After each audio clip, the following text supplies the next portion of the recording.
Howdy folks, I'm Tangled Tessel, teasingly tickling 10 tiny timid tadpoles. I'm Amber. And here are more timid tadpoles for us to tickle, so let's get started on that. Alright folks, and our first letter is titled, Am I a Jerk for Turning Off the Wi-Fi on my wife during her quote-unquote me time? I work from home, and my wife is a stay-at-home mom to our 2-year-old. Every night we put our son down, I do whatever needs to be done. Dishes, tidying up, and then I hop online for 1 hour to game with friends. It's my only break, and she gets her breaks during his nap. Lately, she has been staying more on her phone. I would leave work more times than I can count to attend to the kid. So now, after bedtime, she goes to the bedroom, and if I'm there, sitting in the room alone and scrolling on TikTok and Netflix for 2 hours plus. Meanwhile, I'm doing all the chores and watching the baby monitor alone. Last night, our son woke up crying about 10 p.m. I knocked on the bedroom door, but no answer. I knocked harder, and she just asked me to deal with it. I handled the baby, but was exhausted. Around 11 p.m., she still hadn't come out of the bedroom, and I was just in the sitting room. I texted her to ask her about plans for the baby's last load of laundry, and she didn't reply. I knew that she was awake and on her phone.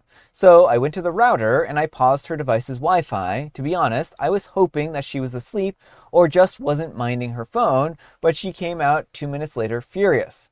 Said that I'm being controlling, and then we had an argument and she slept on the couch. I feel like I need to adjust our schedule now. Am I the jerk for trying to get her attention this way? All right, folks, what do you think? Yes, OP, you are her partner, not her parent. I understand you're frustrated, but it sounds like she's frustrated too. Acting like she, as a stay-at-home mom, gets a break when the child is napping. Like, when do you think she's doing all the stuff that has to get done during the day, you know? So, like, I understand you're frustrated, but I think you also need to look at things from your wife's perspective and see if you're really being fair here. Is she crashing hard because she is so tired and just all she can do is, like, veg out? Or, what's going on here? I think that there is a lot of missing information in this post. And the reason why is because she came out and knew immediately what had happened, right? Which kind of tells me that this isn't the first time that OP has turned the Wi-Fi off on her. That's a good point. Right? That's a good point. Because if like my Wi-Fi went out, my immediate thought would be, oh, there's something wrong with our router Right. or the internet's out or something. And I'm guessing that this may be more often than what OP is saying here. So if this is kind of an occurrence where OP is like, I'm just going to make her come out and get her attention, right? Because she might have been confused in the past about her device and been like, hey, my Wi-Fi's out. And OP was like, oh no, I turned it off to get your attention, right? I think that there is a lot of room for couples therapy in this relationship if they can afford it, if they can find a good counselor or whatnot, because I think that there is something going on here that is beyond just the normal relationship troubles here. I think they need to work on communicating, and she may even need individual therapy. She may be going through like postpartum depression or any number of things here because it's really hard on women's bodies and their hormonal systems and all the chemicals imbalanced and stuff like that after a pregnancy. And so she may just be doing what she can to get by. And like while OP thinks, oh, well, she's just sitting around, it could just be really hard on her right now, right? So I think maybe they need to have a long sit down and a long conversation about, all the different responsibilities and where that, responsibility line lays and what she's doing and what he's doing. And I think if they were to sit down and kind of sort these things out, they could probably make a lot of headway, right? I understand her being tired. I understand OP being tired. A newborn is a tiring experience, and I think that they are probably having a hard time with it because of that. Yeah, but I also think OP needs to have more understanding and empathy for his wife. I think he's being very dismissive, like acting like, oh, well, she gets this break and I don't get any break. Oh, yeah. It's like, OP, I don't think that you understand how any of this works.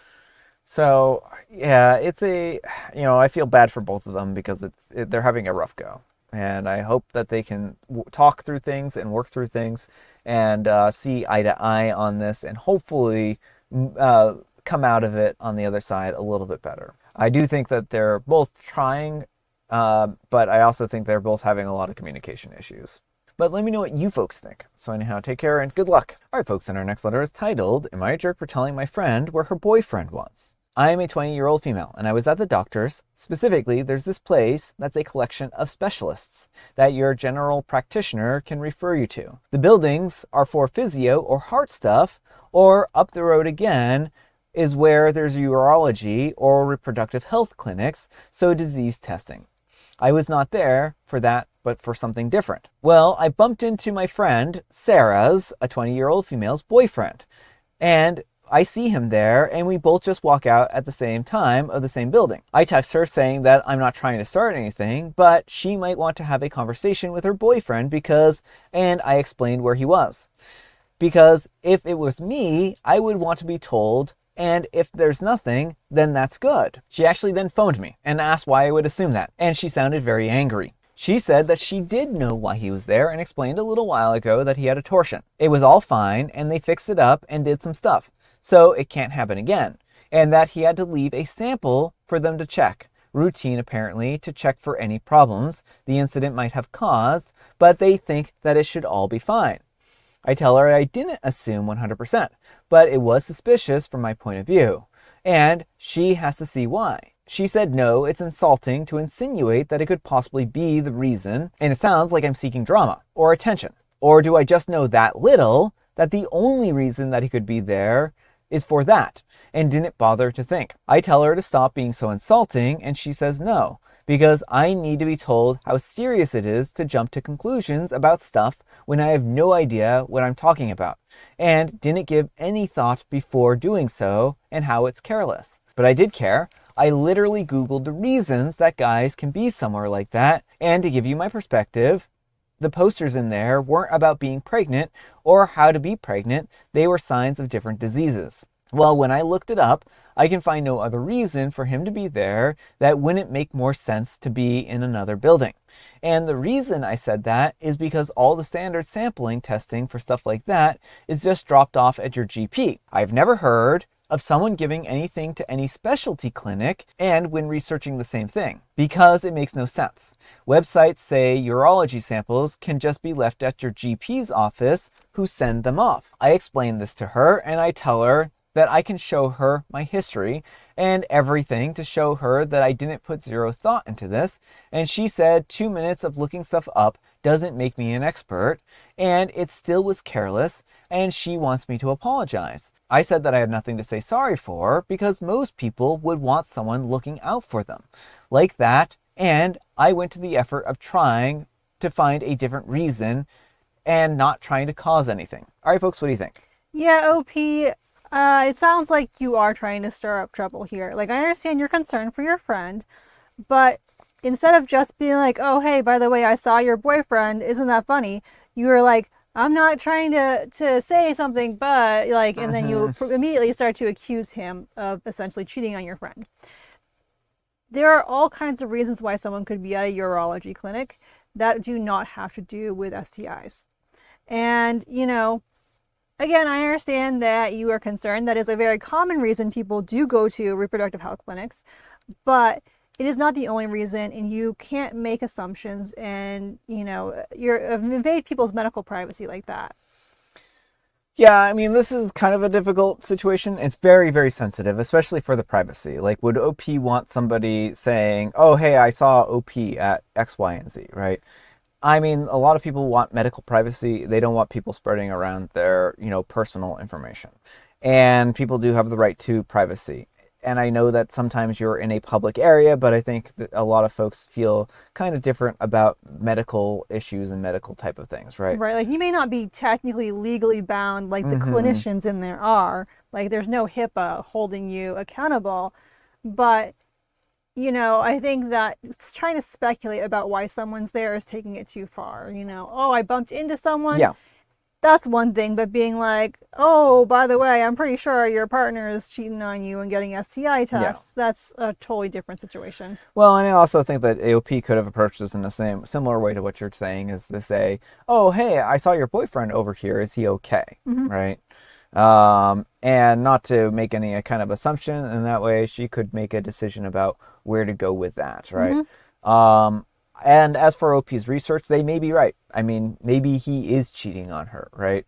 And maybe he is getting tested for STIs. But at a certain point, like if she's convinced otherwise, OP saying this stuff isn't going to change her mind at this point in time, right? Well, but just because something can be done at your GPs doesn't mean it's always done at your GPs. Yeah. I mean, if that was the case, urologists wouldn't exist, period. If Yeah. everything could be done at the GP. Clearly, the urologist is seeing people for urology related stuff. Yeah. And so I think being like, there's no reason that he possibly could be there otherwise. It's like, no, that's not how any of this works. Yeah. But let me know what you folks think. So anyhow, take care and good luck. All right, folks, and our next letter is titled, Am I a jerk for selling something after agreeing to give it away to a relative and not paying him the proceeds? I have a vintage china cabinet that I was trying to get rid of. It's very top heavy, full of glass, and takes 3 to 4 guys and a big truck to move it. I have none of those things. So I told my husband's cousin that he could have it if he could find someone who has a truck and maybe 3 guys to help lift it. I made it very clear that my husband and I would not be providing those services. For a few weeks, he kept telling me that he might have someone to help him move it, but nothing materialized. Last week, he told me his latest plan to get someone fell through. I really needed to get this thing out of the house so that the house can be sold. An offer was made on the house and it became necessary to put the china cabinet up for sale. Yesterday, I sold it to someone online. When I told my husband's cousin, he was furious and demanded that I pay him a share of the proceeds from the sale. In his reasoning, I sold his china cabinet and I had no right to do that. I told him that I did not give him anything because he did not have it in his possession. Possession is 9/10 of ownership, I told him. Well, I went back and forth, but he would not budge. In his mind, I sold what he believed was his property, even though it still belonged to me and was in my house. He told me that he was desperate and broke and really needed the money. So after all the shouting and screaming and trying to get my husband in the middle of things, I agreed to loan him a small amount of what he needed. So still far below what he believed that he was entitled to, but enough to make him quiet. So am I the jerk for selling a china cabinet after telling this relative that he could have it? I feel like if he really wanted it, he would have made more of an effort to come and get it. However, I probably should have informed him that I needed to sell it before I put it up for sale. Still, I don't understand why he would feel entitled to a share of the proceeds. That's bizarre to me. All right, folks, what do you think? While I do agree that it might have been nice for OP to give him a heads up, I do not agree that OP is in the wrong for not giving him the money for the sale. The fact of the matter was, he had not upheld his end of the bargain. OP told him he had to come and get it, and it sounds like he kept pushing back, and they literally had to get this out of their house so they could sell the house and move. Again, OP could have given him more forewarning. That would have been nice. But this was not his cabinet yet. He hadn't come and taken it, and so I feel like he is being ridiculous by expecting money from that. Yeah, I mean, I think the only thing that OP could have done differently here is said, hey, look, you need to come and get this cabinet within 24 hours or I'm selling it, right? And at that point in time, he could have figured things out and, got it together or not gotten together, right? I understand OP's frustration here, but I do think that they should have given them more warning ahead of time, just because I think that's the proper etiquette in a situation like this. Mm-hmm. If you have said you can come and get this, then they don't come and get it, that's kind of on them, right? Mm-hmm. But he also was making an effort to get it. It just is that his plans kept falling through. It can be really hard to find somebody to help you move something. And I think that he was just running into that. I feel bad for him, but I don't think he was entitled to the sale money because it wasn't technically his until he came and got it, right? And I think most people would kind of assume that something didn't belong to you until it was literally in your possession. Mm-hmm. But let me know what you folks think. So anyhow, take care and good luck. All right, folks, it is tea time. Grab your beverages of choice. I've got some tea right here, and Amber, she has a joke. Did you hear about the 2 thieves who stole a calendar? I did hear about the 2 thieves who stole a calendar. They thought that they could steal time, but it turned out that all they got was paper cuts. They each got 6 months. Yeah, that too. Crime doesn't pay. And I have Earl Grey. And folks, today is a very special day. It's Stealing Calendars Day. So go into a random place and take their calendar. You do not do that. We do not encourage theft on this channel. Yes, you will only get up to a year in prison, I assure you, because that is not that something is you what can Amber has promise. said I have not said that. Nope. according to the punchline of this joke. You can hold the authors of the book responsible for this legal advice and not me, because I don't give legal advice. Alright folks, that's all the time we have for today. Thank you so much for watching. Happy Fantastic Friday, folks. I hope you're having a great Friday. Amber, we need some kind of moral advice and or guidance, and please have it on telling people about other people's medical stuff. Don't do that. Let people have their medical privacy. Yeah, it's probably a good policy. But thanks so much for watching, and we'll see you all tomorrow. Bye.